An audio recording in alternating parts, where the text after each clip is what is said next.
नमस्कार, बहुत स्वागत है आपका।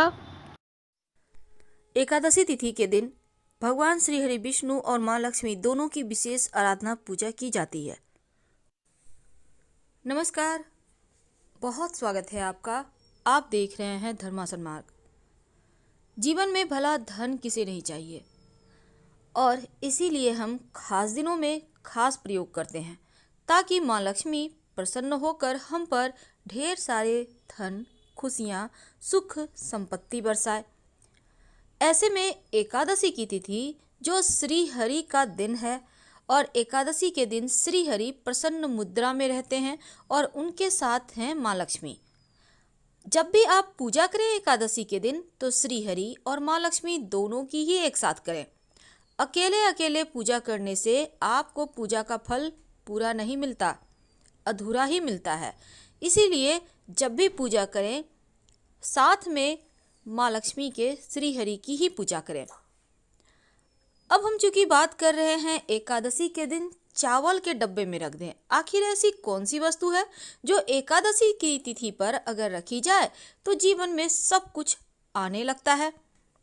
देखिए, एकादशी तिथि के दिन चावल नहीं खाना चाहिए, हर कोई जानता है, लेकिन माँ लक्ष्मी को चावल बहुत पसंद है और साथ ही माँ लक्ष्मी को पसंद है हल्दी और कुमकुम, चांदी। तो आज हम एक छोटा सा प्रयोग बताएंगे। किसी भी एकादशी के दिन आप एक छोटा सा काम कीजिए। क्या करेंगे? जब आप स्नान वगैरह कर श्री हरि माँ लक्ष्मी की पूजा करेंगे तब माँ लक्ष्मी को एक चांदी का सिक्का भेंट करें, अर्पित करें।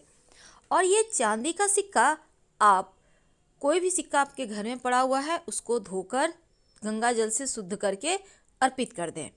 माँ लक्ष्मी के सामने रखें किसी पात्र पे। अब इस पर थोड़ा सा हल्दी और थोड़ा सा कुमकुम अर्पित करें।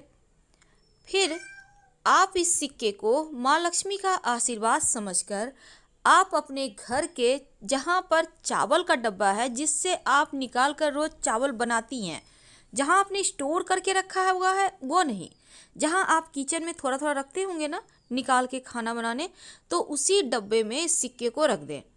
इस सिक्के को यूं ही पड़ा रहने दें। आप देखिएगा आपका भंडार कभी खत्म नहीं होगा। ये बहुत आजमाया हुआ है और जीवन में बरकत होने लगती है, धन की कमी नहीं होती, कर्जों से कष्टों से मुक्ति मिलती है और हर जगह आपकी तरक्की होती है। अब जब आप चावल बना रहे हैं, आपके चावल आप निकाले हैं धोने के लिए, उसको बनाने के लिए हाथ में चांदी का सिक्का आ जाए, वापस से डब्बे में रख दें। यूं ही पड़ा रहेगा और हमेशा ध्यान देते रहें। आप देखिएगा जीवन में खुशियाँ आपके घर तक पहुंच चुकी हैं।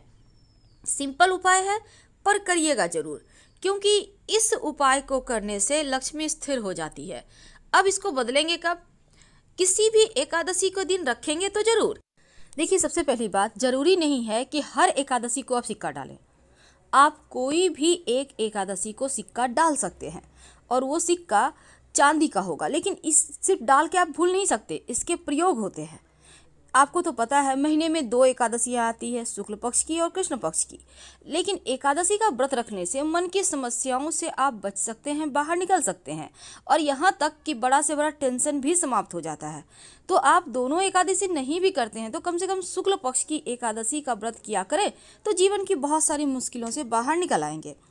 तो ये जो सिक्का है इसको आप घर के में जो जहाँ से खाना आप बनाते हैं, यानी आपके किचन में, रसोई में जो चावल का डब्बा है उसमें ही आपको डालना है।